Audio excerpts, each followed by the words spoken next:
अस्सलाम वालेकुम, good morning, सुबह बखैर। गुड मॉर्निंग एवरीबॉडी, क्या हाल है आप लोगों का। Welcome to Geo Pakistan. अच्छा, एक चीज़ जो कि I don't know if other people are also witnessing it, मौसम कुछ इस किस्म का हुआ है।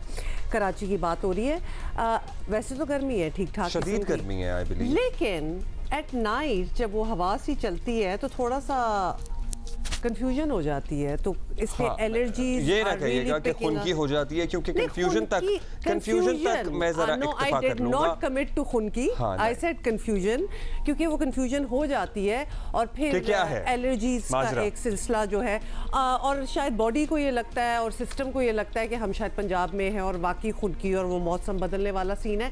कराची में नहीं है, वैसे लेकिन एलर्जी वही वाली हो रही है। मौसम बदल नहीं रहा है। So I was speaking to my family in Lahore, और वहाँ भी दिन में तो एटलीस्ट दिन के औकातकार में शदीद गर्मी है। true. और एलर्जीज, नज़ला, ज़ुकाम, खांसी वैसे ही फैला हुआ है। फिर कोविड भी आपको पता है दुनिया के मुख्तलिफ मुल्कों से रिपोर्ट हो रहा है। I was speaking to a friend in England, और वहाँ पे अब दोबारा से कोविड केसेस रिपोर्ट हो रहे हैं, और यहाँ पर डेंगी के वार का सिलसिला भी जारी है। सो पर्टिकुलरली शाम के औकातकार में जब आप बाहर निकलें तो अपने आप को मच्छर से बचाने के इक़दामात, इंतजामात कर लें। बहुत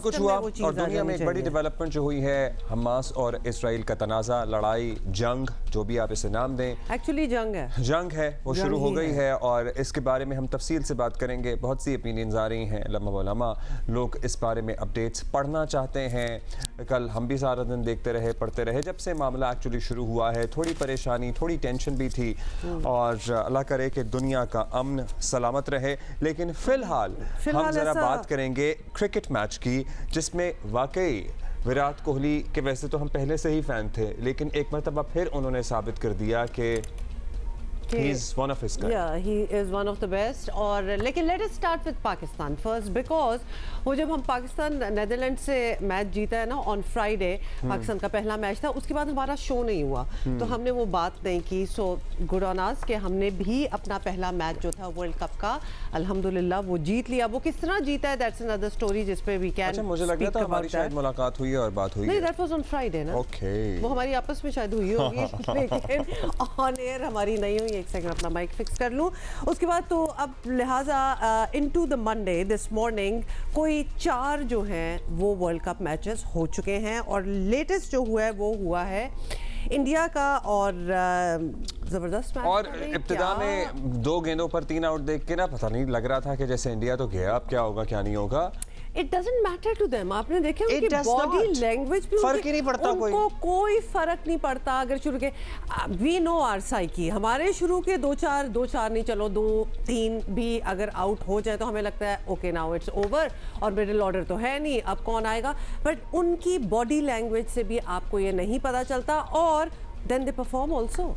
It's almost as if it doesn't matter to them. So हुआ क्या, आईसीसी वर्ल्ड कप में भारत ने अपने पहले मैच में ऑस्ट्रेलिया को 6 विकेटों से शिकस्त दी है, और भारत ने 200 रन का हदफ 42वें ओवर में हासिल किया है। केएल राहुल ने नाकाबिल शिकस्त 97 और विराट ने 85 रन की इनिंग खेली है। भारत की जीत पर तवक्को थी, ग्राउंड खचाखच भरा होगा, अवाम जश्न मनाएंगे, लेकिन कल के बड़े मैच में भी खाली कुर्सियां बीसीसीआई को मुंह चिढ़ा रही। अभी तक वो टीम जो है ना, हमने स्पेक्टेटर्स में, वो क्राउड में वो पिकअप नहीं की, which we absolutely expect from such a world event. दुनिया में कहीं भी हो रहा हो भाई, हमारे अपने पीएसएल के ही अगर इवेंट्स और एक ऐसे खत्ते में जहां क्रिकेट के लोग दीवाने हैं, तो रीजन क्या आपको पता नहीं मुझे कि क्या है मसला। टिकट्स का कोई इशू है, इंतजामात का मसला है, गर्मी बहुत ज्यादा है, व्हाट इज गोइंग ऑन। हम जरा बात करेंगे, हमारे साथ मेहमान है, उनसे पूछेंगे कि उन्हें क्या लग रहा है। जरा स्पेकुलेट चेन्नई में खेले गए इस मैच में खिलाड़ियों को शदीद गर्म मौसम का भी एक तो सामना था, इसलिए दोनों टीमों के प्लेयर्स में थकन वाज़ेह नजर आ रही थी। वर्ल्ड कप में अब तक होने वाले मैचेस के इंतजाम से लग ये रहा है कि बीसीसीआई को वर्ल्ड कप कराने में कोई दिलचस्पी नहीं थी। वैसे आई वंडर, बांग्लादेश और अफगानिस्तान के धर्मशाला में होने वाले मैच में ग्राउंड का जो था मयार, वो भी कोई खास गिरा क्या हुआ था आपको पता है। उसके बाद कितनी ज़्यादा वीडियोस आई हैं, वो जो घास थी ऊपर, वो लगता था कि बस वो पड़ी हुई है घास, अदरवाइज प्लेयर्स कुड हैव। ये एक्चुअली ये वही मामला है कि वो जो यही वाली वीडियो जो थी, वो जो घास आप काट के वहीं पे नहीं छोड़ देते और आप झाड़ू मतलब उसके अंदर जब वो बेचारा प्लेयर गिरा है तो एक गड़ा सा ही पड़ गया, और वो सारी चीज़ें जो हैं वो उसके ऊपर आई हैं। आपकी टांग पीछे रह जाए, बॉडी आगे चले जाए, यू कैन बी हर्ट। तो इस किस्म की जो हमें चीज़ें नज़र आई, लग रहा था कि they are not really prepared for it. लेकिन और आपको पता है अब खिलाड़ियों और उनके कोचेस और की तरफ से भी सवालात उठना शुरू हो गए हैं। इनके कोच ने कहा है कि भाई ये इंजरी से बच गए, अदरवाइज अफगानिस्तान के कोच की हम बात कर रहे हैं, बड़ा नुकसान हो सकता था। और आपको पता है खिलाड़ी अगर इस नौयत का अनफिट हो जाए और अगर खुदा न खास्ता घुटने की इंजरी हो जाए तो फिर तो करियर भी आपका एट स्टेक हो जाता है। अच्छा चलें, आउटफील्ड तो हम देख ही रहे हैं, साथ पिच के हवाले से भी यही कहा जा रहा है कि सूरत हाल जो है वो ज़्यादा कोई ख़ास नहीं है। तो people in fact players are complaining about it as well. और अब तक तो 4 टीमें जो हैं वो खेल चुकी हैं, तो लिहाजा सारों की कुछ ना कुछ से है अबाउट इट, ऑल्दो वेन्यूज सारे डिफरेंट रहे हैं। अच्छा जी, दुनिया का सबसे बड़ा स्टेडियम कहते हैं ना वो जो इफ्तिताही मैच उसमें हुआ था अहमदाबाद का, टूटी कुर्सियां सभी ने देखी थी। टिकटों की हेर फेर पर खुद भारत में बड़ी आवाज़ उठ रही है कि लोगों को कहा गया था कि भाई इंडिया पाकिस्तान का मैच है, बज़ाहिर इवेंट के तमाम मैचेस की टिकट्स बिक चुकी हैं, लेकिन कमाल है कि कोई आ नहीं रहा। यही तो सारा सवाल है। और ये इस पे पहले भी बात हुई है कि टिकट सारी सोल्ड आउट जिसको कहा जा रहा है, लेकिन when you look at the crowd even towards the end of the matches कि जब चलो ठीक है जरा शाम होगी, रात होगी, बेहतर मौसम हो गया, इट्स नॉट फुल। शायद मे बी इट्स स्टिल कोई फैनफेयर नहीं है। आपको पता ही है इनके आईपीएल में अदाकारों गुलकारों की लाइन लगी होती है, यहाँ पे आपको कोई स्टेडियम में नजर नहीं आएगा। शाम के औकात में राइट, शाम ढलने के बाद, सूरज ढलने के बाद कोई आए कि वो जो तब भी कोई मौजूद नहीं है। और अगर टिकटें ये सारी फरोख्त हो गई थी तो क्या लोगों ने आगे बेच दी हैं, कहाँ क्या किया इसका? अब ये बताया जा रहा है कि 14,000 टिकटें जो हैं वो मजीद नीलामी के लिए या फरोख्त के लिए पेश की जाएंगी। तो शुरू में बिला वजह ये हाइप क्रिएट की गई थी कि बस टिकटें हमारी खत्म हो गई हैं because clearly there is nobody in the stadium. अब हम तो वैसे पहुंच नहीं सके, एज इन पाकिस्तानी फैंस की हम बात कर रहे हैं, हमारे सहाफ़ियों को भी वीज़े का इजरा जो है कितना मुश्किल है, लेकिन चाचा बशीर जो है ना वो पहुंच गए थे। और वो ना सिर्फ पहुंचे थे बल्कि पाकिस्तानी टीम के इस्तकबाल के लिए स्टेडियम में भी मौजूद, वो एयरपोर्ट पर भी मौजूद थे हैदराबाद पे। और एक दफा हम इनसे बात भी कर चुके हैं, लेकिन उनसे जरा बात करते हैं क्योंकि वो ही रह गए हैं जो वहाँ हैं। और कोई नहीं है। मे भी मैचों का जो अहवाल है ना वो भी नहीं। तो चाचा बशीर अब ये बताइए, सबसे बड़ा इवेंट हो रहा है दुनिया क्रिकेट का, इत्तलात भी यही थी, बड़ा जोश खरोश था। अब तक जो मैचेस हुए हैं क्या लग रहा है आपको? हैदराबाद में भी ऐसे ही लग रहा था कि कोई नहीं आया, कल के मैच में भी हमने देखा कि स्टेडियम खाली खाली था, क्या सेंस है आपकी? हैदराबाद में तो 50% ग्राउंड भरा हुआ था और 40% लोग पाकिस्तान की हिमायत में थे, 10% सिर्फ वो नाइदरलैंड कर रहे थे। अच्छा, 50% ग्राउंड भरा हुआ था और 40% पाकिस्तान की हिमायत में लोग थे। ज़बरदस्त, ये तो बड़ा अच्छा है। मतलब मैं वैसे इमेजिन नहीं कर सकती एक सिनारियो जहां पाकिस्तान के लिए नहीं, आपको पता है बाबर की आवाजें लग रही थी इन द स्टेडियम। बाबर की आवाजें लग रही थी, बिल्कुल। और बाबर ने यूं भी किया था, वो एक होता है ना ये कि मतलब रिस्पॉन्डिंग बेसिकली। चलें, दैट्स गुड। अच्छा ये बताइए चाचा बशीर के हैदराबाद स्टेडियम की हालत से मुतालिक बड़ी बातें सामने आई हैं, आप तो वहाँ थे, आप खुद मौजूद थे, आपने खुद देखा, क्या वाकई इतना बुरा हाल है? जो शायकीन स्टेडियम आए गए हैं उनका जो कहना था, बड़े मायूस थे वो, तो वाकई ये हाल था? ऐसा नहीं है, एक कहा मैं पहले बैठा हुआ था सीट पे, वो तबूतर था, वो तंदरी थी, बाद में मैं चूल्हे पवेडिंग गया, वो नीट एंड क्लीन था। अच्छा, बाद में वो मुझे लगता है वो छोटा एक हिस्सा है जहाँ पे कबूतर ऊपर घोंसले नहीं बना लेते, वो जरा वहाँ गंद पड़ गया था। बाकी तस्वीरें उसी की वायरल हुई होंगी। एनीवे, हम तो आप पे डिपेंड कर रहे हैं कि जो आप बताएंगे हालात थे। बशीर साहब, पाकिस्तान के लिए तो आपको पता ही है मसला है कि फैंस को तो क्या सहाफ़ियों तक को वीज़ा नहीं मिला। आप जैसे चंद लोग ही हैं जिन पर बड़ी भारी जिम्मेदारी पड़ गई है हमें भरपूर सपोर्ट करने की। अब बाकी जगहों पे क्या प्लान है आपका? हर जगह जहाँ जहाँ पाकिस्तान के मैचेस हैं हर वेन्यू पे जाएंगे? सर बड़ा मजा आएगा, अहमदाबाद में फुल सपोर्ट करूंगा, अकेला मैं तब पर भारी हूँ, मुझे होता नहीं, बड़ा मजा आ रहा है। बदनसीबी भी ये है, ना मीडिया वालों को वीजा मिला, ना फैन को वीजा मिला, ये बहुत बड़ी ज्यादती हो रही है पाकिस्तान के साथ। आप लगता है हमारी एक वाहिद आवाज वहाँ रह गए हैं, और हमारी रिप्रेजेंटेशन है, हमारी आंखें भी आप ही हैं उधर के हमारे लड़के कैसा परफॉर्म कर रहे हैं। तो ये जरूर बताइएगा कि पाकिस्तान की अब तक की परफॉर्मेंस पर आपकी राय क्या है, और कौन फैंस की राय मैटर करती है, जिनसे परफॉर्मेंस की बड़ी उम्मीदें आपने लगा रखी हैं, कौन है? सर बाबर आजम पे उम्मीद है नहीं, वो अभी तक कामयाब नहीं हुआ। तो मैं ये दुआ करता हूँ अल्लाह ताला कोई भी 2-3 खिलाड़ी जम दे खेलें और पाकिस्तान तो मैच जितवाते हैं। अब बड़े इंपॉर्टेंट मैच आ रहे हैं श्रीलंका से भी और इंडिया से भी, ये 2 मैच बहुत इंपॉर्टेंट है पाकिस्तान के लिए। ये 2 जीत गया तो समझो पाकिस्तान क्वार्टर फाइनल में आ गया। चलिए जी, हमारी भी इंशाल्लाह उम्मीदें हैं बाबर और बाकी लड़कों से। बहुत शुक्रिया आपका बशीर चाचा। अभी हम अब्दुल वाजिद भट्टी साहब से बात करेंगे, सीनियर स्पोर्ट्स जर्नलिस्ट हैं जियो न्यूज़ के। बहुत शुक्रिया भट्टी साहब। भट्टी साहब, what are the reports that you are getting from India? क्या मामला है वहाँ पे? अभी उस तरह से मोमेंटम बना नहीं है वर्ल्ड कप का, आने वाले मैचेस में बन जाएगा? अभी तो स्टार्ट है, या मौसम का मसला है, या टिकट्स की फ़रोख्त का कुछ इशू हुआ है? स्टेडियम्स नहीं भर रहे हैं इवन शाम के औकात में भी। बहुत शुक्रिया अब्दुल्ला और हुमा। देखें, टोटल मिसमैनेजमेंट है। अगर कहीं ये टूर्नामेंट पाकिस्तान में हो रहा होता और इतनी बदइंतजामी होती तो आप देखें कि इंडिया के अखबारात और उनका मीडिया एक तूफान बर्पा कर देता। अब ये टिकटों का मसला है, जिस तरह आपने बताया, कल जो चेन्नई का चिदम्बरम स्टेडियम था उसमें तकरीबन 5000 टिकटें फरोख्त नहीं हो सकी।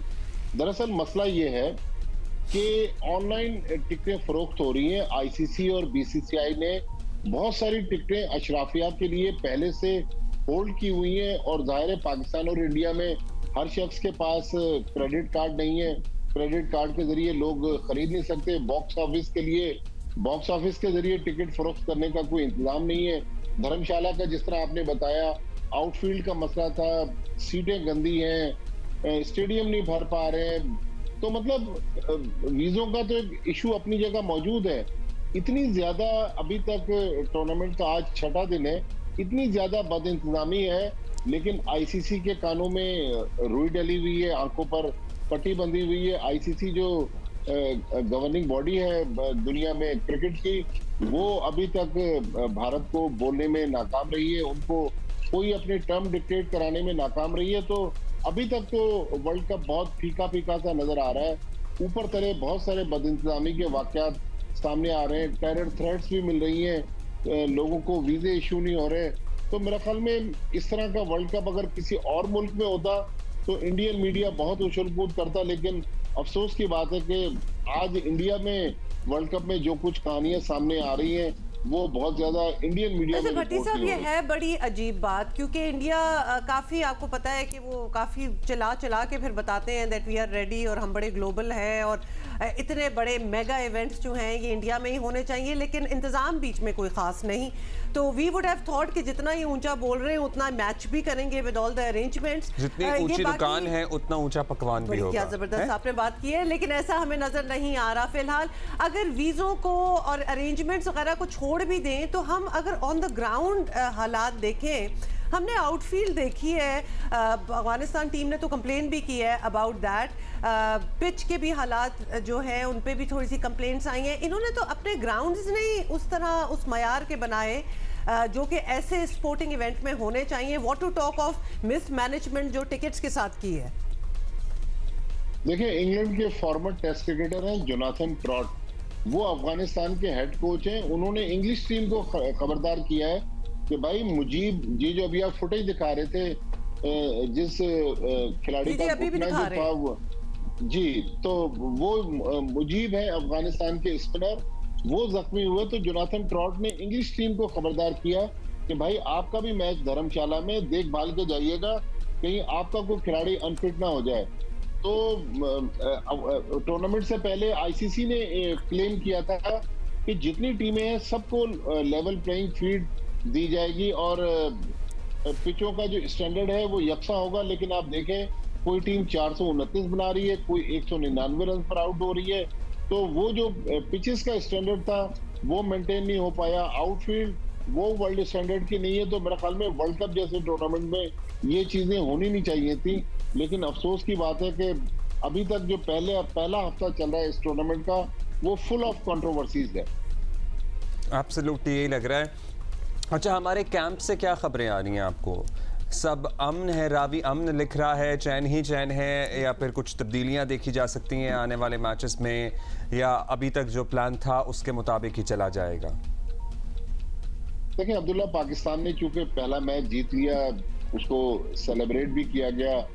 प्लेयर्स को मिकी आर्थर ने मैच के बाद ड्रेसिंग रूम में इनामात भी दिए, impact player of the week भी दिया और प्लेयर ऑफ द मैच का अवार्ड भी मिकी आर्थर ने दिया। तो ड्रेसिंग रूम तो पुरसुकून है। लेकिन इंजमामुल हक जब हैदराबाद पहुंचे तो सोर्सेज ये बताती हैं कि थोड़ा सा टीम मैनेजमेंट में रेजिस्टेंस था कि भाई जब आपने 15 खिलाड़ी बनाकर दे दिए, ठीक है आप हैदराबाद जरूर आए, लेकिन टीम मैनेजमेंट के मामलात में इंजमाम को मुदाखलत नहीं करनी चाहिए थी और नहीं उनको करने दी गई।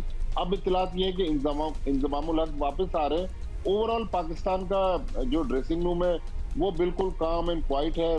श्रीलंका के खिलाफ कल मैच है हैदराबाद में, उसकी तैयारियां हो रही हैं। मेरे ख्याल में सिर्फ एक जो कंसर्न है अभी तक वो फखर जमान की परफॉर्मेंस है। मेरी अपनी जाती राय में सिकंदर बख्श साहब भी इसको कई बार कह चुके हैं कि फखर जब परफॉर्म नहीं कर रहा तो रिजवान से आप इनिंग्स ओपन करवा रहे हैं, फखर को चौथे नंबर पर लाएं, या बाबर आजम इनिंग्स ओपन कर रहे हैं। अदरवाइज मेरे ख्याल में पाकिस्तान टीम में बाकी तो 10 खिलाड़ी बिल्कुल उन्होंने अच्छा परफॉर्म किया। नेदरलैंड के मैच में पाकिस्तान वो मैच 82 रन से जीत भी गया। तो बस एक ओपनिंग का जो शोबा है उसमें थोड़ी सी तशवीश लाक है कि तकरीबन 12 इनिंग्स में 50 रन नहीं बना सके फखर जमान। एब्सोल्युटली, उस पे सभी को ये बताएं जरा आने वाले मैचेस की भी बात कर लेते हैं पाकिस्तान के हवाले से भी। लेकिन जो साउथ अफ्रीका ने रिकॉर्ड बनाया है 428 वाला, वो प्लीज जरा हमें समझा दें। वो ग्राउंड ऐसा था बैटिंग फ्रेंडली ग्राउंड के क्या हुआ ज्यादा रन्स बन गए, या फिर हम इस लेवल की क्रिकेट अब एक्सपेक्ट करें सारों से? बिल्कुल हुमा, अगर आपको कंडीशन बैटिंग वाली मिल जाए, देखें जो बाउंड्री लाइन है वो तो एक उन्होंने स्टैंडर्ड रखा हुआ है कि 70 से 75 गज की बाउंड्री लाइन है। बाउंड्री लाइन तो एक ही साइज की है, लेकिन 429 रन बनाना, 3 सेंचुरियां बनाना, 100 चौके मारना मैच के दौरान, और हाईएस्ट एग्रीगेट तकरीबन कोई 750 रन उस मैच में बने। मेरे ख्याल में इस क्वालिटी की क्रिकेट अब दुनिया की बड़ी बड़ी टीमें खेल रही हैं, लिहाजा पाकिस्तान को भी अगर इस टूर्नामेंट में कहीं कोई अच्छा मकाम हासिल करना है तो अपना जो गियर है वो चेंज करना होगा। क्वालिटी जो है, स्टैंडर्ड ऑफ क्रिकेट जो है, जो साउथ अफ्रीका ने खेला है, तो मेरे ख्याल में उस स्टैंडर्ड की तरफ हमें जाना होगा। और साउथ अफ्रीका और न्यूजीलैंड 2 ऐसी टीमें हैं जिन्होंने अभी से दूसरी टीमों के लिए खतरे की घंटी बजा दी है। बल्कि मैं जिन 2 टीमों को फेवरेट कह रहा था, एक दिन आपके प्रोग्राम में भी कहा,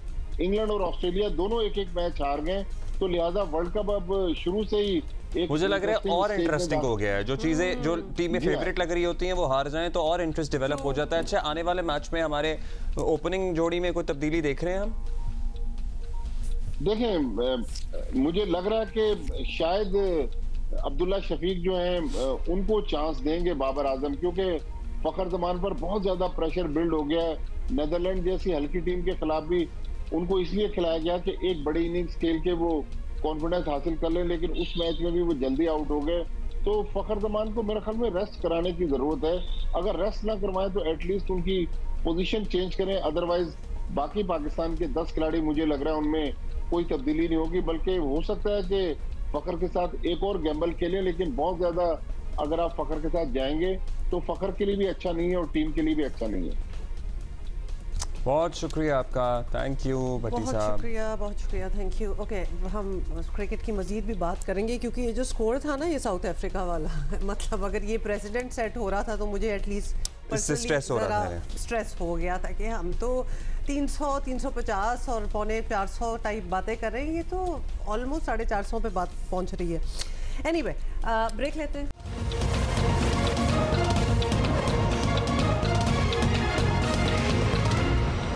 जी, गुड मॉर्निंग वंस अगेन। एक मेहमान तो आपने हमारे मास्टर शॉट में देख लिए, कौन है, इनसे आपकी मुलाकात तफसीली कराएंगे, लेकिन अभी आपको ये याद कराना है कि in case you are interested in the Supreme Court Practice and Procedure Bill की समात, जो कि चीफ जस्टिस की सरबराही में फुल कोर्ट कर रहा है, ये तमाम प्रोसीडिंग्स आप जियो सुपर पर लाइव देख सकते हैं। हाँ, जियो तेज सुपर पे आप क्रिकेट दिखा रहे हैं या वेबसाइट कर लो भाई जियो तेज पे आप देख सकते हैं लाइव। लेकिन इसको कहते हैं world cup fever, by the way. So अगर वर्ल्ड कप फीवर चढ़ा ही हुआ है तो फिर let's talk about cricket briefly. Why not, we just spoke about the points table, जिस पे हमने देखा है कि हम तीसरे नंबर पे हैं और बाकी तो आपको हमारा कल मैच है श्रीलंका के साथ। सो उसमें हमें कुछ चेंजेस करनी है, क्या स्ट्रैटेजी अपनानी चाहिए, ये तमाम बातें आप सबके जहन में भी होंगी और यही बातें करने के लिए हमने दोबारा से बुला लिया है सिकंदर बख्त को। सिकंदर, क्या हाल है आपका? और Sikandar, were we expecting one match down और बाकियों की भी हम परफॉर्मेंस देख ही रहे हैं कि we will be on the 3rd number points table पे अगर देखा जाए। देखो हुमा, अभी बहुत ही ज्यादा शुरुआत है जिसमें आप पॉइंट टेबल देख रहे हैं। कम से कम 3 मैच हो जाएं, 4 मैच हो जाएं ना, तो फिर उसकी एक शक्ल निकल आएगी। अभी तो हम ठीक है, वी आर नंबर 3 हैं और उसका नाम क्या, हमने रन्स भी थोड़े कम किए थे जिसकी वजह से हमारा, आई एम श्योर कि कल जो इंडिया का मैच हुआ उसमें भी स्कोरिंग रेट बहुत कम था, तो उनके भी थोड़ा सा लेवल नीचे होगा। तो ये चीजें भी चलती रहेंगी, मगर 3 मैच होने दें। जब भारत के साथ हमारा मैच हो जाएगा तो उसके बाद हम उसकी एक शक्ल निकलनी शुरू हो जाएगी कि हम किस तरफ खड़े हुए हैं और दूसरी टीमें भी किधर खड़ी हुई हैं। तो अभी it's too early to say that. अच्छा सेकू, हम इससे पहले माजिद भट्टी साहब से भी बात कर रहे थे और हमारा कंसर्न बड़े अरसे से चल रहा है और हमारी ओपनिंग जोड़ी हमारा अब भी कंसर्न है। आपको लगता है कि कल के मैच में कोई चेंज करना चाहिए? यार देखो, अभी तक जैसे कि आपने देखा था कि जो श्रीलंका का मैच हुआ था साउथ अफ्रीका के साथ, उसके अंदर जो मतलब जिस तरह वो तेजी के साथ खेले, तो श्रीलंकन्स ने बाद में आके जिस तरह चेस किया कि हमें, हमारा भी इंटेंट वही होना चाहिए कि भाई हमने रन को चेस करना है। कल एक चीज तो साबित हो गई कल के मैच के बाद से कि जो ऑस्ट्रेलिया की जो टीम कॉम्बिनेशन है वो इतना मजेदार नहीं है। आप भारत को देख लें, भारत ने कल जो है 3 स्पिनर खिलाया, अश्विन भी खिलाया, उन्होंने कुलदीप को भी खिलाया, जडेजा को भी खिलाया। उनके बाद 3 स्पिनर्स खेले और उन्होंने मुश्किल कर दी थी, ऑस्ट्रेलिया को मारने नहीं दिया, 200 के अंदर उनको आउट करके उन्होंने मैच जीत लिया। उसके अगेंस्ट अगर आप देखने जाएं तो ऑस्ट्रेलिया के पास सिर्फ एक स्पिनर था, ज़ेम्पा, और दूसरा मैक्सवेल था। तो दोनों ने इतना इम्पैक्ट नहीं डाल सके इंडियंस के ऊपर। वो बड़े ही आराम से, जैसे ही कैच छूटा 12 पे था, कोहली उसका कैच छोड़ा मार्च ने, उसके बाद जो है वो बिल्कुल आराम से मैच निकाल के ले गया। हाँ, अगर ऑस्ट्रेलिया ने, जो ऑस्ट्रेलिया जैसी बड़ी टीम को इस बॉलिंग अटैक के साथ भारत के अंदर, इसलिए कि पिचेस जो है इतनी उनकी बॉलर्स को इतनी फेवर नहीं करेंगी, कम से कम 300 साढ़े 300 रन करने पड़ेंगे ताकि इस किस्म की बॉलिंग में वो कल के मैच की बात कर ही रहे हैं। तो हम अपने और जरा कंपैरिजन कर रहे थे कि हमारा स्कोर वो होता जो था 2 पे 3, लेकिन अभी तो अगर हम साउथ अफ्रीका के 428 जिस पे हम फंस गए हैं Sikandar, because that is a huge score, record बनाया ऑब्वियसली। हम भी हो सकते थे उसके अगेंस्ट। वो वैसे टू मच है भाई, इतना भी नहीं होना चाहिए। नहीं, but are we expecting this level of score? हम एक्सपेक्ट कर रहे हैं कि वहां की पिचेस से हमें यही स्कोर मिलेगा? नहीं देखो, अगर आपका इंटेंट ऐसे ही हो जैसे खेलने का था, हर रोज इस किस्म की इनिंग्स नहीं खेली जाती है। इससे पहले, इस वर्ल्ड कप से पहले ऑस्ट्रेलिया जो है 350 रन कर रहा था भारत के खिलाफ, मगर इस मैच में आकर वो फंस गया। अब आपका जो सवाल था ना पहले वाला कि हमें ओपनर्स को चेंज करना चाहिए नहीं करना चाहिए, ये बहुत ही ज्यादा ट्रिकी हो गया, बहुत ज्यादा ट्रिकी हो गया। अब समझ में नहीं आ रहा कि भाई क्या करें। मेरी जो ओपिनियन थी वो यही थी कि इंडिया तक, अभी इसके बाद श्रीलंका है, इसके बाद इंडिया है, आप इसी कॉम्बिनेशन को खिलाएं, बिल्कुल टच ना करें, ताकि 3 मैचों के बाद ये फैसला हो जाए कि भाई आपका ये जो प्रेशर बहुत पड़ गया है, आपको पता ही है, he has not been able to perform। और ये भी सोचा जा रहा था कि अगर उनको बदलना नहीं है तो प्रॉब्लम उनका नंबर बदल दिया जाए। नहीं, नंबर बदलने का भी फायदा नहीं ना। नए गेंद को देखें, ज्यादा अच्छी हिट लगती है, नए गेंद को वो अच्छी तरह मारते भी हैं। वो पता नहीं, जब पिछला मैच खेल रहे थे वो फंस के खेल रहे थे, उनको फंस के खेलने की क्या जरूरत थी? खुला खेले। जब आपको पता है कि आपके पास अब कोई चांस नहीं है, अब आप आखिरी लम्हे में खड़े में कभी भी जो है वो आपका काम उतर जाएगा, तो होपफुली आसान हो। लेकिन अभी हम श्रीलंका से हारे हैं, आपको पता है, इन द एशिया कप। बिल्कुल मतलब ये नहीं है कि हम हर बार ही हारेंगे, मगर फिर भी हम इतना कोई आसान हरीफ भी ना समझे ना, और कोई खास इंप्रूवमेंट नहीं है सेंस। देखिए, श्रीलंका ने जो बैटिंग की है ना वो थोड़ी सी स्केरी है। उन्होंने 326 रन कर दिए थे, that's not bad, that's not bad. और उन्होंने, आपको पता है, मैं उस दिन अपने शो में बता रहा था कि जब 40 ओवर हुए थे तो साउथ अफ्रीका के भी 291 थे और श्रीलंका के भी 291 थे, मगर सिर्फ विकेटें उनकी ज्यादा गिर गई थी, यानी कि इतनी तेजी के साथ वो खेल रहे थे। साउथ अफ्रीका ने आखिरी के 10 ओवर में 137 रन बना दिए, जो कि अमेजिंग है।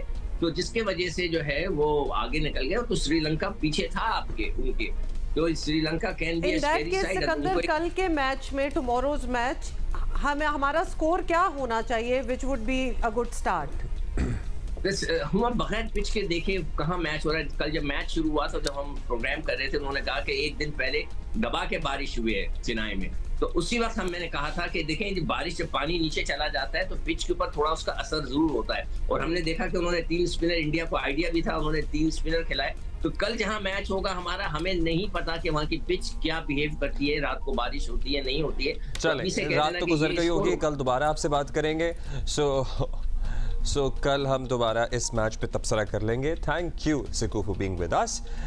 अच्छा जी, अभी हम आगे बढ़ेंगे और एक बड़ा इंटरेस्टिंग सेगमेंट हमने आपके लिए लाइन अप किया है। दुनिया भर की तरह आपको पता ही है पाकिस्तान में भी डिजिटल बैंकिंग नए अहदाफ तय कर रहा है और स्टेट बैंक के मुताबिक पिछले माली साल के दौरान मुल्क में डिजिटल ट्रांजैक्शंस में इजाफे का रुझान बरकरार रहा। डिजिटल ज़राए से रुकूम के लेन देन का हिस्सा 85% रहा। अंदाज़ा लगाया जा सकता है एक्चुअली कि डिजिटल बैंकिंग आगे चलकर मज़ीद तरक्की करेगी। बहुत से लोग लिटरली अब हमारे इर्द गिर्द मौजूद होते हैं जो कहते हैं हम तो कैश रखते ही नहीं हैं। So you know even I have seen people doing online और digital transactions to the smallest of vendors that you see around. और इससे हमें थोड़ी सी होप ये होती है कि दुनिया में जो प्रैक्टिसेस हैं बैंकिंग की, हम भी बिल्कुल उसी तरफ जा रहे हैं। रिगार्डलेस हम और चीज़ों में देखें तो हमें कभी कभार ये शक हो जाता है कि हम बहुत पीछे हैं, but this perhaps is not one of those. और इसी पे हमने बात भी करनी है, लेकिन एट द सेम टाइम हम आपको ये भी बताना चाहते हैं कि हम किस ऐप या किस नए वेंचर की बात करने वाले हैं। हम बात करने वाले हैं भाई ज़िंदगी, पावर्ड बाय JS बैंक। और इस सिलसिले में हमारे साथ मौजूद हैं नुमान अज़हर जो चीफ ऑफिसर हैं ज़िंदगी के।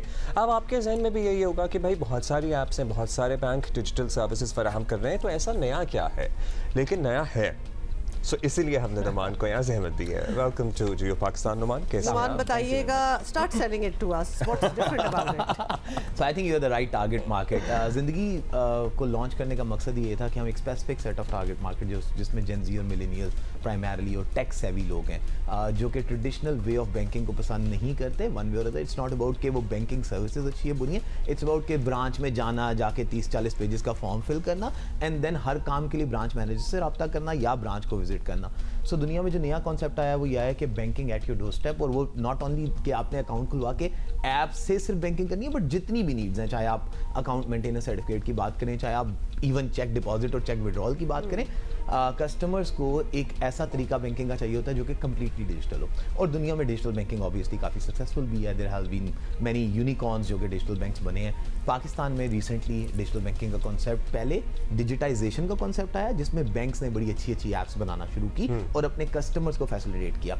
अब एंटायरली के एक डिजिटल बैंकिंग एक्सपीरियंस जहाँ पे आप this is a different bank altogether. Exactly, it is a different bank altogether, जहाँ पे आपका पहला इंटरेक्शन भी एक ऐप से होता है और आपकी सारी जिंदगी के सारे इंटरेक्शन ऐप के थ्रू ही होते हैं। For any purpose you don't need a branch, you don't need any physical person visiting you, या आप किसी के पास जा रहे हो। सो टेक्निकली एक डिजिटल एक्सपीरियंस में आपकी जितनी बैंकिंग नीड्स हैं उसको जब हमने मर्ज करके, सो आप दस्तखत भी उसी पे कर रहे हैं, सिग्नेचर वेरिफिकेशन भी हो रही है, अंगूठे भी अगर लगने हैं तो सब कुछ वहीं हो रहा है। Which also means कि थोड़ी सी एक्सपेक्टेशन है कि इसके जो कस्टमर होंगे थोड़े से टेक सेवी होंगे for them to be able to use this. 100% target market different है 100%। और उसमें हमने अभी आपकी बातों से ये कर लिया है कि having an account in a bank and then having their app is different. This is totally different. This is totally इसमें different. you don't need the actual account. You create that actual You account create that. from this app as well. So आपका पहला interaction किसी human से नहीं होता, आपका पहला interaction ही app से होता है और वहीं से आपको साइन अप भी किया जाता है, वहीं से आपका अकाउंट भी खोला जाता है। फिर आपकी जितनी फाइनेंशियल नीड है, और स्पेसिफिकली क्योंकि हम बात करें जेन ज़ी और मिलेनियल की, तो इनकी फाइनेंशियल नीड को नजर में रखते हुए ये पूरा बैंक तैयार किया गया। सो फॉर एग्जांपल मैं एक छोटी सी एग्जांपल देता हूँ। हमारी बैंकिंग नीड्स में आप किसी बैंक की ऐप उठा के देखें तो गेमिफिकेशन बहुत कॉमन चीज़ नहीं होती। इस ऐप में गेमिफिकेशन बहुत एक कॉमन चीज़ है क्योंकि जेन ज़ी और मिलेनियल्स को गेमिफिकेशन पसंद है। इसी तरह जैसे आप देखें पाकिस्तान की स्टॉक मार्केट या म्यूचुअल फंड, वो प्राइमरीली बहुत ही नीश तबके के लिए हमेशा रही। हमारा आज का जेन ज़ी और मिलेनियल इन्वेस्टमेंट में बहुत फोकस्ड है। सो वो आपने पता है पाकिस्तान में बैठे बाइनेंस में, बिटकॉइंस में इन्वेस्ट कर रहे होते हैं। हमने एज अ इंडस्ट्री, क्योंकि एज एन इंडस्ट्री हमने उनको अपॉर्चुनिटी नहीं दी हुई थी, हमने ज़िंदगी में डे वन से क्या किया कि स्टॉक मार्केट में रजिस्ट्रेशन को डिजिटाइज किया और आपने 10 रुपए का भी शेयर खरीदना आप खरीद सकते हैं। अच्छा। और म्यूचुअल फंड को भी हमने डिजिटाइज किया, तो आपको कोई बंदा नहीं आता घर पे जो आके स्टॉक आप अपना पोर्टफोलियो पूरा बना सकते हैं और आप लाइव ट्रेडिंग कर सकते हैं, बाय सेल कर सकते हैं, मार्केट रेट्स देख सकते हैं। सुबह उठे 103 रुपए का म्यूचुअल फंड खरीद सकते हैं, जो कि आपको होता है 3-3.5 लाख से पहले नहीं उसका मिनिमम टिकट साइज होता था, और कहीं जाने की जरूरत नहीं, उसी ऐप के अंदर आप म्यूचुअल फंड के लिए भी रजिस्टर करते हैं और उसकी रिडेम्पशन भी उतनी आसान। उसी तरह instant redemption, instant buying, stock आपने खरीद लिया, ऊपर चला गया, आप उसी वक्त बेच दें, उसी वक्त आपको पैसे मिल गए। रिडेम्पशन मतलब कि वो वापस आपको पैसे चाहिए अपने अकाउंट की बातों से लग रहा है ऑब्वियसली आपकी टारगेट ऑडियंस तो मिलेनियल्स और जेन ज़ी है, बट जो पर्क्स हैं इसके anybody should be able to avail that. जी बिल्कुल, एक नॉर्मल बैंकिंग कस्टमर के लिए भी, क्योंकि ये बैंकिंग ऐप है full, it comes with a card जो कि मास्टर कार्ड पावर्ड होता है, और वो कार्ड लोकली और इंटरनेशनली इस्तेमाल किया जा सकता है। इसके अंदर वर्चुअल कार्ड भी है, तो हमने बैंकिंग सेगमेंट की तो सारी नीड्स को एड्रेस किया है। बेशक हमारा प्राइमरी टारगेट मार्केट जो जेन ज़ी और मिलेनियल है, but we have a lot of payroll customer, senior citizens as well, हर एक की नीड्स पूरी हो रही होती हैं, और एक पूरा एक बैंकिंग निजाम है। अच्छा, अभी भी ना बैंक अकाउंट ब्रांच में जाके खोलने में बहुत सारी रिक्वायरमेंट्स होती हैं। सैलरी स्लिप ले आओ, सैलरी स्लिप भी 1 नई महीने की चाहिए, 3 महीने की चाहिए, फिर साथ में HR से कोई सर्टिफिकेट भी लेके आओ, तो फलां भी लेके आओ, तो ढमका भी लेके आओ। और अगर खुदा न खास्ता मैं तंजन कह रहा हूँ, किसी औरत ने अकाउंट खोलना हो जो कि हाउस वाइफ है, उसके तो फिर कमाल है, वो कैसे खोले? जॉइंट अकाउंट खोल लें जी मियाँ के साथ। सो आप लोग यहाँ कोई भी किसी तरह भाई अकाउंट खोल सकते हैं? टेक्निकली क्योंकि हम डिजिटल सेविंग है, तो आपकी जो भी इंफॉर्मेशन है वो हमने डिजिटल उठानी होती है। Not that we don't need that information, we just take it intelligently. So दुनिया मूव कर गई हुई है, आपसे इंफॉर्मेशन लेने की जगह आपकी डायरेक्ट एक्सेस का अप्रूवल लेके चीजें आपकी इंफॉर्मेशन उठा लेने के लिए। सो हमने एग्जैक्टली यही किया है। सो फॉर एग्जांपल, आप एक बैंक अकाउंट का फॉर्म पकड़ें तो आपको वालदा का नाम, वालिद का नाम, घर का एड्रेस कोई डालना पड़ता है। इस ऐप में आप ID कार्ड नंबर डालते हैं, नादरा से वो सारी इंफॉर्मेशन हम खुद ले लेते हैं। How intelligent is that? So we don't the rest is your job to get the and we verify your credentials based on our digital integrations and we open up your account. You are not required कि आप 10 pages की salary statements की तस्वीरें लेके भी even डालें, even that makes it income. But in lieu of that, what would you require? Salary statement? So exactly, yeah, one picture of your salary statement which can be converted through OCR, हम उसको read कर लेते हैं और OCR से read करके हम उसको प्रोसेस कर देते हैं, बट आपको इंस्टेंट अकाउंट ओपनिंग मिल रही होती है। सो पर्टिकुलरली अब देखिए, हर एक के पास सैलरी स्टेटमेंट भी नहीं होती, लड़कियों के पास नहीं होती, स्टूडेंट्स के पास नहीं होती। Simple undertaking that this is my profession. अब जैसे टिकटॉक, हमारे करोड़ों लिटरली टिकटॉक यूजर्स हैं जो कि ज्यादातर तालिबे इल्म हैं, स्टूडेंट्स हैं, ये अकाउंट खोलना चाहते हैं क्योंकि अब ये बच्चे इतने जबरदस्त माशाल्लाह मैं कहता हूँ अपने डिजिटल ये एप्स में आगे बढ़ गए हैं, मोनेटाइज कर चुके हैं, अपनी एंडोर्समेंट्स करते हैं और जाहिर है पैसे आ जाते हैं, तो उनके पास पैसे तो होते हैं लेकिन उनके पास कोई फॉर्मल इस तरह सिलसिला नहीं है सैलरी स्टेटमेंट। इन्हीं को स्पेसिफिकली टारगेट करने के लिए इन्हें कोई प्रूफ नहीं देना होता, they just have to give a digital undertaking कि I am a TikToker, so I consider them as well as freelancer. So टिकटॉकर्स are freelancer, right? Freelancer is the largest community of Pakistan, growing enormously. हमें उनको हर सूरत में facilitate करना है और 2 चीज़ों से करना है, एक उनका अकाउंट खुल जाए, दूसरा वो इंटरनेशनली पैसे ला सकें उस अकाउंट में। सो इस जिंदगी ऐप की ब्यूटी यही है, अकाउंट खोलने के लिए आपने सिर्फ एक डिजिटल अंडरटेकिंग देनी है, मैं फ्रीलांसर हूँ, मैं टिकटॉक पे काम करता हूँ, that's it. No salary statement, no proof of income, कुछ नहीं चाहिए। दूसरा आपने ये करना है कि इस अकाउंट को जैसे आप बनाएंगे आपको IBAN वाला अकाउंट नंबर मिलता है। तो आपकी कोई इंटरनेशनल पेमेंट, जो इंटरनेशनल स्टैंडर्ड अकाउंट नंबर होता है, आप सिर्फ नॉर्मल यूज करते हुए पैसे जिंदगी के अंदर मुका कार्ड मिलता है आपको अल्टीमेटली, क्योंकि हमें मास्टर कार्ड जिससे आप एट एन ATM पैसे भी निकलवा सकते हैं और अगर आप कोई शॉपिंग करना चाहें तो वो भी कर सकते हैं। सो हमारा केस में फायदा ये है क्योंकि हम JS बैंक का ब्रांड है तो 300 ATMs तो आपको वैसे ही फ्री मिल जाती हैं। सो वो वाली रिस्ट्रिक्शंस भी नहीं है जो छोटे प्लेयर्स के लिए अनफॉर्चुनेटली होती है कि सर्विसेज हैं लेकिन चार्ज हो रही होती हैं। तो आप एक बार निकालें, जितने मर्जी पैसे निकालें ATM से वो फ्री हैं। प्लस ये हर जगह एक्सेप्टेबल कार्ड है, लोकली और इंटरनेशनली, इंटरनेशनल ऐप्स में भी एक्सेप्टेबल और ऑनलाइन ट्रांजैक्शंस के लिए भी, नेटफ्लिक्स, प्ले स्टोर की जितनी पेमेंट्स आप सब इसी कार्ड से। So do you have to have a certain minimum balance और something in your account for it too, और मैक्सिमम कोई लिमिट है कि इससे ज्यादा नहीं? मैक्सिमम लिमिट आपके अकाउंट कैटेगरी पर वेरी करती है, but you can open up as big of a value account as you want based on certain level of KYC।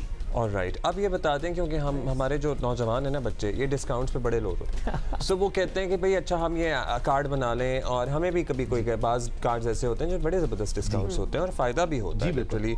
तो इस पे क्या हमें इंसेंटिव क्या मिलेगा? सो मैं इसको ऐसे देखता हूँ, इंसेंटिव जो है ना वो लोगों की आदत डेवलप करते हैं, इसलिए इंसेंटिव देना अंडर कॉर्पोरेट सोशल रिस्पॉन्सिबिलिटी लेता हूँ मैं, क्योंकि एक बार आदत डल जाती है ना तो उसके बाद डिजिटल ट्रांजेक्शन होना शुरू होती है और as a country we need a booked economy, right? So हम इंसेंटिव हमने बहुत सारी जगहों पे, जैसे फॉर एग्जांपल रेस्टोरेंट्स वगैरह का वो आपको पता है सभी दे रहे होते, कुछ हमने ऑनलाइन स्पेसिफिक डिस्काउंट्स देके देखे हैं। जैसे फॉर एग्जांपल दराज पे हमारी हर संडे को कैंपेन चल रही होती है जिसमें अप टू 25% डिस्काउंट होता है। This is a massive Uptake on that, और हर हफ्ते हमारे पास नए कस्टमर आ रहे होते हैं, वर्ड ऑफ माउथ फैल रहा होता है। बट मजे की चीज़ ये है कि 1-2 बार डिस्काउंट होता है, विच इज़ फाइन ऑब्वियसली वो डिस्काउंट, लेकिन जो मैं कह रहा हूँ ना कि जर्नी बिल्ड हो जाती है, उनकी आदत बन जाती है। They use this card multiple times after that as well, that's where we are changing the behaviour of a customer. Alright, so अच्छा ये बताएं, अक्सर होता है ऑनलाइन चीजें खुलवा ली, हमारा अकाउंट भी खुल गया ये वो, लेकिन let's suppose 6 months later password भूल गए चीज पे पासवर्ड भूल गए, नहीं वो तो खैर होता ही होता है, लेकिन किसी चीज में फंस गए तो उसके बाद कस्टमर सर्विस, या फिर आप उसी पे बैठे रहेंगे, या फिर you actually sometimes need to speak to a human? या सो टू थिंग्स, एक तो जेन ज़ी और मिलेनियल जो है ना, इनको एक आदत हमें देखना ये है कि हमें किस चीज़ की आदत डल चुकी है। सो फॉर एग्जांपल, हम जितनी बड़ी ऐप्स यूज करते हैं, हमने कभी उनके कॉल सेंटर पे कॉल किया, फेसबुक गूगल कभी कॉल नहीं करते, राइट? सो प्राइमरली लेकिन जहाँ पैसे इन्वॉल्व होंगे वहाँ पे कोई एश्योरेंस चाहिए होगी, कोई एश्योरेंस चाहिए होती है। डिपेंड ये करता है कि आप कस्टमर को कितनी पर्सनल ट्रीटमेंट दे रहे हैं। सो कॉल सेंटर तो है बाय ऑल मींस, हमारा जो इन ऐप चैट है, हमारी सोशल मीडिया चैनल्स हैं, उन पे 90% ट्रैफिक आती है, कॉल सेंटर पे 10% आती है, क्योंकि ये लोग ज्यादा कंफर्टेबल होते हैं। बट क्या उनकी कंफर्ट का लेवल है कि आपको इंस्टेंट रिप्लाई आ रहा हो? ये नहीं हो सकता कि उन्होंने फेसबुक पे जाके कहीं भी मुझे टैग कर दिया दुनिया में, मुझे भी, and I don't respond. So I have to personally, these Gen Z and millennials are very different, right? So I have to personally respond them, tag the right team member कि इसको जवाब दें, इनका मसला हैंडल करें, and until उसका मसला handle नहीं होता, he'll keep on, you know, monitoring that कि अच्छा मैंने नुमान नज़र को भी टैग किया था या जिंदगी के पेज पे जाके लिखा था। So वो एक 360 डिग्री कवर देना पड़ता है, जिसमें चाहे ट्विटर, लिंक्डइन, फेसबुक, कहीं पे भी जाके वो कुछ लिख दें कि हमारा मसला है, हमें उसी वक्त हैंडल करना। अच्छा, अब बहुत सारे ऑनलाइन फ्रॉड्स, एक तो ऑनलाइन ऐप्स और ये सारे मसले में हो रहे हैं, आपको पता है, लोग फंस जाते हैं, फिर साइबर सिक्योरिटी के इश्यूज हैं, फिर आपकी इंफॉर्मेशन लीक के इश्यूज हैं, सो उसको कैसे मेक श्योर करते हैं? ये बड़ा इंपॉर्टेंट एलिमेंट है। जो ज़्यादा बड़ा प्रॉब्लम आ जाया हुआ है वो लेंडिंग पे आया हुआ है। अनफॉर्चुनेटली बहुत सारी डिजिटल ऐप हैं जो कि सिर्फ डाउनलोड करके आपको पैसे दे देती हैं, और हाँ, और उसके बाद लिटरली आपको ब्लैकमेल करती हैं, आपके घर वालों तक पहुंच रही हैं, आपको धमकियां में कॉल्स आ रही हैं। इसके बड़े केसेस इधर भी हुए हैं। जी, ये ज़रूरी है कि स्टेट बैंक और अब SCCP दोनों इस पे बड़ा रेगुलेटरी एफर्ट्स भी कर रहे हैं। जो रेगुलेटेड एंटिटीज़ हैं लाइक जिंदगी, जो कि कमर्शियल बैंक है, स्टेट बैंक रेगुलेटेड है, वहाँ पे उस किस्म के काम नहीं हो सकते। ये अनफॉर्चुनेटली ऑब्वियसली कोई रैंडम ऐप्स जो उन्होंने कुछ किया, हमारी रिस्पॉन्सिबिलिटी बढ़ गई उसके बाद। So now we are not only कि हमारे पास, so you can get an instant loan in जिंदगी एज वेल। आप एक बटन दबाएं, based on your credit scoring आपको 10 रुपए से लेके 10,000 50,000 रुपए तक वो कैलकुलेट करके बता देगा आप इतने पैसे ले सकते हैं, आप ले लें। तो वो कोई अनऑथराइज एक्सेस आपके फोन का नहीं ले रहा, आपकी तस्वीरों का एक्सेस नहीं ले रहा, कॉन्टैक्ट्स का एक्सेस नहीं ले रहा, जो जैसे कि कर रही हैं, जैसे कि कर रहे थे। तो हमारे ऊपर रिस्पांसिबिलिटी बढ़ गई है कि हम सिर्फ अपना प्रोडक्ट नहीं बताते, हम एक्चुअली डिफरेंस बताते हैं कि यार वी आर नॉट सेइंग कि आप ये सर्विस यूज करें, वी आर जस्ट सेइंग इस तरह की सर्विसेज आप इस्तेमाल ना करें। अवेयरनेस देना मेरा ख्याल है हमारी ज्यादा बड़ी रिस्पांसिबिलिटी है, क्योंकि देखिए वी आर अ कंट्री जहां पे lending is the biggest selling product, obviously everyone uses it, right? लेकिन responsible innovation is extremely important. हमारा मसला ये है कि इनोवेशन आ जाती है, रिस्पांसिबल इनोवेशन नहीं आती, और वही लीड करता है towards your second question, cyber security. It's not about just making an app, it has to be of international standards, और cyber security at source, white boxing के कॉन्सेप्ट इंप्लीमेंट करना जरूरी है। द एंटायर जिंदगी stack और जो take है, this is the first bank जिसमें हमने इन हाउस डेवलप किया। पाकिस्तान में पूरा बैंक डेवलप हुआ है, एक कोड की लाइन पाकिस्तान में लिखी गई है, बट हमने लिखी इस तरह कि हमने साइबर सिक्योरिटी एट सोर्स के कॉन्सेप्ट को उसको लेके चले हैं, ताकि खुदा न खास्ता, ऑब्वियसली देखें साइबर सिक्योरिटी थ्रेट्स हमेशा रहेंगे, आपने कितना तैयार किया हुआ है खुद को, और फाइनेंशियल इंडस्ट्री में बैठे हुए, this takes the top priority, और कितना आप उसको अपग्रेड अपने आप को इस हवाले से कर रहे हैं। Thank you Numan, thank you very much. जो हमने सुना है हमें अच्छा लग रहा है, so we would like tell you to try it out. GS Zindigi और डिजिटल बैंकिंग में आप ज़रूर उसे, बहुत शुक्रिया, thank you so much Numan Azhar for being with us. ये पासवर्ड भूलने वाली बात स्पेसिफिकली मुझे देख के, क्योंकि वैसे मुझे पता है कि ये नहीं याद रख सकती पासवर्ड में से, अब बड़ा मुश्किल हो जाता है, और अगर आप बहुत सी चीज़ों के पासवर्ड ऐसे होते हैं जो रिक्वायर करते हैं आपको कि थोड़े अरसे बाद चेंज कर लें, और एक तो अब जो पासवर्ड हम डालते हैं वो पसंद नहीं आता आपको, वो कहते हैं जी वीक है। अब हम इतना कॉम्प्लिकेट नहीं कर सकते अपनी जिंदगी को। यकीनन ये हमारी प्रॉब्लम्स हैं, लेकिन आप लोग जो देख रहे हैं और जो खोलना चाहते हैं अपना अकाउंट इस पे, तो होपफुली आपको नहीं होगी। अच्छा, मैं एक्चुअली अभी नुमान ने बात की थी लेंडिंग वाले इशू पे कि वो जो बाज़ ऐप्स आपको पता ही है कितने केसेस आए, तस्वीरों तक एक्सेस, कॉन्टैक्ट्स एक्सेस, और फिर अपने कॉन्टैक्ट्स को फ़ोन के इस बंदे ने पैसे लिए हुए हैं। सो आप इस तरह से SCCP से अप्रूव्ड चीज़ें जो हैं वो आप इस्तेमाल करें, जिस तरह नुमान ने बताया कि लेंडिंग की ऑप्शन इस ऐप में भी मौजूद है, लेकिन जाहिर है कि हम रिस्पॉन्सिबल जो लोग हैं उनसे ही रब्ता करके इस तरह की ऑप्शन इस्तेमाल करें तो बेहतर होगा। सो ब्लैकमेल आप नहीं होंगे। अभी हम ले रहे हैं break, we will be right back. Morning.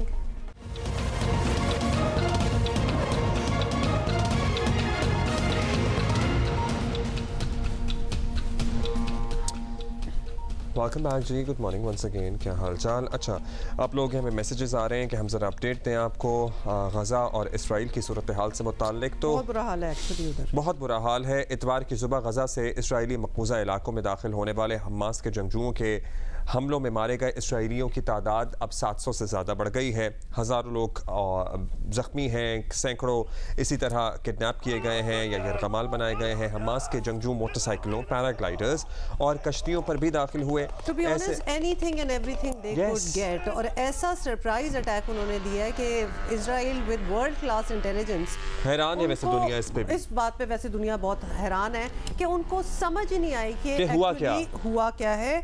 और आपको बता दें, ऐसे किसी हमले की इससे पहले मिसाल नहीं मिलती जो इस बार हुआ है। इजरायली फ़ौज ने अब तक जो है वो 57 फ़ौजियों के मारे जाने की तस्दीक भी कर दी है और सैकड़ों जो हैं वो लापता भी हैं। हमास के जंगजू सुबह के वक्त गज़ा से इजराइल में दाखिल हुए और अगर तो आप मैप पे वो जगह देख लें तो वो ख़ास एक दूसरे से दूर भी नहीं है। आपको पता है कि सेटलमेंट्स तो अब इतनी आउटस्कर्ट्स ऑफ इजराइल इनसाइड गज़ा हो चुकी है, इनसाइड गज़ा हो चुकी है। गज़ा जो कि खुद कहा जाता है, एक एक्स इजरायली इंटेल चीफ हैं जिनका खुद कहना था कि गज़ा एक ओपन एयर प्रिजन की तरह है कि हमने उसको हर जगह से सराउंड किया हुआ है। तो उनका ये कहना है, हमास का ये दावा है, एब्सोल्युटली हमास का ये दावा है कि सैकड़ों इसराइली फौजी और फ़लस्तीनी काबिज़ इलाकों के सेटलर्स कैदी बना लिए गए हैं। दूसरी तरफ गज़ा पर इसराइल के फ़ज़ाई हमलों में 400 से ज़ायद फ़लस्तीनी जान से हाथ धो बैठे हैं और रात भर भी इसराइल की तरफ से गज़ा पर बमबारी का सिलसिला जारी रहा। अमेरिका ने अपने बहरी बेड़ा भी रवाना कर दिया है। ज़ाहिर अमेरिका तो पेश है। उधर अक़वाम मुत्तहिदा की सिक्योरिटी काउंसिल का जो बंद कमरा इजलास हुआ था उसका कोई नतीजा नहीं निकला, कोई एलामिया तक नहीं आ सका। आपको पता है इस वक्त तो खैर आप एक्सपेक्ट भी ना करें, थोड़ा दुनिया भी डिवाइडेड है, थोड़ी सी कंफ्यूज भी है। एक्चुअली आप अपने सोशल्स पे जाके देख लें तो आपको दोनों साइडों के हामी जो हैं वो भी नज़र आएंगे और मुखालिफ भी नज़र आएंगे। गज़ा के हवाले से क्योंकि इजराइल को तो लोग जानते ही हैं, बड़ी डेवलप्ड, बल्कि कंसिडरिंग इट्स साइज बहुत हाइपर डेवलप्ड जगह है इजराइल। गज़ा के हवाले से आपको न्यूक्लियर स्टेट बता दें कि वहाँ 2.2 मिलियन लोग हैं। छोटी सी जगह है गज़ा, 2.2 मिलियन पीपल, 350 किलोमीटर पर मुहित है। 50% जो है ना अब्दुल्ला वो बच्चे हैं, 50% बच्चे हैं, 50% जो हैं वो गुर्बत की लकीर से नीचे हैं। 90% लोगों को वहाँ साफ पीने का पानी नहीं मिलता। ये सिर्फ आपको गज़ा का हाल बता रहे हैं और अज़ल से वो इस तरह ही रह रहे हैं वहाँ। सालों से उनका काफ़ी बुरा हाल रहा है और ऑब्वियसली कॉर्नर तो किया गया है, एमेनिटीज़ वो मिलती नहीं है। तो अब ये हमला जो है ये हुआ, ज़ाहिर है इस पे तज्जियो तबसरो, दुनिया में बदलती सूरत हाल, फिर तेल की कीमतें भी बढ़ना शुरू हो गई हैं ऑलरेडी। जी, साबिक सेक्रेटरी खारजा एजाज चौधरी साहब हमारे साथ हैं। एजाज चौधरी साहब, सबसे पहले तो हम ज़रा समझने की भी कोशिश करेंगे, मशरक़ वस्ता की सूरत हाल कभी आइडियल नहीं रही। हम ये नहीं कह रहे कि एकदम से ख़राब हो गया, कभी भी आइडियल नहीं थी, लेकिन हालिया वाक़यात के बाद तो बाकायदा एक जंग जो है वो छिड़ गई है। इजराइल और फ़लस्तीन दुनिया में दोनों के हामी और मुखालिफ ब्लॉक जो हैं वो डेफिनेटली मौजूद हैं। क्या आलमी सतह पर एक डिवीजन आपको नजर आ रही है फॉर एंड अगेंस्ट? अक़वाम मुत्तहिदा की जनरल असम्बली में उनके वज़ीर आज़म जो हैं नेतन्याहू साहब, उन्होंने तकरीर की इजराइल के लिए और उन्होंने उसमें आपने देखा होगा कि उन्होंने तो कुछ ये तासुर दिया कि अब बिल्कुल उनकी नॉर्मलाइजेशन हो चुकी है पूरी अरब दुनिया के साथ और उन्होंने एक नक्शा भी दिखाया। अगर आप उसको गौर करें तो उस नक्शे में उन्होंने फ़लस्तीन की जो 2 टुकड़े हैं रियासत के, दरियाए उर्दन के मगरबी हिस्से में और गज़ा पट्टी, दोनों गायब थे। तो उससे ये तासुर उभर रहा था कि जैसे अब वो जैसे कहते हैं ना कि एक नया मिडल ईस्ट देख रहे हैं। उन्होंने कहा भी हम नया मिडल ईस्ट में देख रहे हैं। तो मेरे ख्याल में यहाँ इस फ़लस्तीनियों में, खुसूसन हमास में, ये तासुर उभर गया कि ये तो लगता है कि मनसूबाबंदी से हमारी रियासत भी ख़त्म कर देंगे। तो ये खासी बड़ी इश्तियाल अंगेज़ी थी और यकीनन एक सरप्राइज़ उन्होंने दी। सरप्राइज़ इस तरीके से कि दुनिया तो सारी तो वो जो अमल था, पीस प्रोसेस, उस पर लगी हुई थी। तो ऐसे में हमास ने उन पे जो उन्होंने मुनासिब समझा उन्होंने वो वार किया। ज़ाहिर है इसराइल के सफारती ताल्लुकात भी मुख्तलिफ ममालिक से, इस्लामी मुल्कों से बढ़ रहे थे, दुनिया की तवज्जो उस तरफ थी और अचानक से फिर ये मामला सामने आया है। अब ये बताइएगा जोहरी साहब के ज़बानी कलामी तो कह ही रही है दुनिया के जंग नहीं होनी चाहिए, दोनों फ़रीक़ैन तहम्मुल का मुज़ाहरा करें, लेकिन अमली तौर पर अभी ये मामला छोटा मोटा तो है नहीं, एकदम जैसे कहते हैं ना बड़ा ही शुरू हुआ है। तो क्या आपको होता हुआ नज़र आ रहा है? और कंसिडरिंग कि हमास ने तो अपनी कार्रवाई कर दी, इसराइल भी मतलब उसका रोम उसका रोंगटा असलहे से लैस है, उधर अमेरिका अपना बहरी बेड़ा रवाना कर चुका है, उसके अलावा असिस्टेंस मिल रही है। सो क्या बनेगा आगे? देखिए, इजराइल अभी तो हाथ नहीं अपना रोकेगा। मेरे ख्याल में वो रद्द अमल तो बड़ा शदीद होगा। उनका भी खून बहा है, वो भी आगे से खून बहाएंगे। और फिर चूंकि इन्होंने हॉस्टेज भी ले लिए हुए हैं कुछ, इसलिए कुछ बात नेगोशिएशंस की तरफ जाएगी। अल्टीमेटली एकदम से नहीं जाएगी, बड़ी तबाही का खदशा है और उसके बाद नेगोशिएशंस की तरफ बात जाएगी। लेकिन मैं ये समझता हूँ कि उससे पहले काफ़ी मसले हो चुके होंगे। मैं कोई बहुत बड़ी जंग तो नहीं देख रहा, लेकिन ये ज़रूर मैं देख रहा हूँ कि बहुत ही शदीद किस्म की खून रेजी का खतरा है मुझे जो नज़र आ रहा है वहाँ पे। अच्छा एजाज चौधरी साहब, इस पूरे मामले में ये चीज़ भी खुलकर सामने आ गई है कि दहाइयों पुराने मिसाइल जो हैं उन पर आलमी ताकतें आंख बंद कर कर बैठी रहीं। मसाइल और सब कुछ, ये सारी मतलब उन्होंने कभी कोई हेल्प आउट करने की, असिस्ट करने की, मीडिएट करने की उस तरह कोशिश की नहीं। और अब हम देख ही रहे हैं कि किस तरह ये सारा मामला जो है एक लावा की तरह फटकर सामने आ गया। तो क्या उम्मीद रख सकते हैं कि दुनिया ने कुछ नसीहत ली होगी और अब कम से कम कश्मीर के मामले पर कुछ एक्शन जो है वो शायद लिया और इस मामले में भी अक़वाम मुत्तहिदा के किरदार पे लोग अभी भी सवाल उठा रहे हैं। चीन ने उठाया अभी, ये तो खैर अब हो ही रहा है, सामने जो हो रहा है। तो किसी मसले को जबरदस्ती जोर से दबाने की कोशिश करें तो कहीं ना कहीं कोई ना कोई चिंगारी भड़क उठती है। ये वही हुआ है फ़लस्तीन में भी, और ऐन मुमकिन है कि कश्मीर में भी किसी दिन ये हो जाए। उसकी वजह यह है कि कश्मीरियों को भी पिछले 75 साल से बड़े बज़ोरे बंदूक दबाया गया है और उनकी हिम्मत है कश्मीरियों की कि उन्होंने हिंदुस्तान के जबर के आगे वो डट कर खड़े हैं। लेकिन कभी ना कभी तो ऐसा हो जाएगा कि हिंदुस्तान को भी इल्म होगा। और ये बात भी दुरुस्त है कि दुनिया की जो बड़ी ताकतें हैं उनको भी इस बात से अब सबक सीखना चाहिए कि चीज़ों को दबाया नहीं जा सकता, उनका कोई ना कोई हल निकालना चाहिए। कोई ना कोई हल तो निकलना ही होगा। बहुत शुक्रिया आपका हमसे बात करने का। आपका ये कहना है कि शायद बहुत ही लॉन्ग ड्रॉन वॉर ना हो, लेकिन जो हो रहा है वो उसमें खून बहेगा और जानी नुकसान होता हुआ प्रॉक्सिमिटी भी अगर देख लेना कि इन दो हिस्सों की लिटरली हम अगर अपने शहरों में देखें तो नेबरहुड टाइप डिस्टेंस ही है, कुछ खास डिस्टेंस भी नहीं है। The way they just came in. अच्छा जी, of course we keep you posted on that.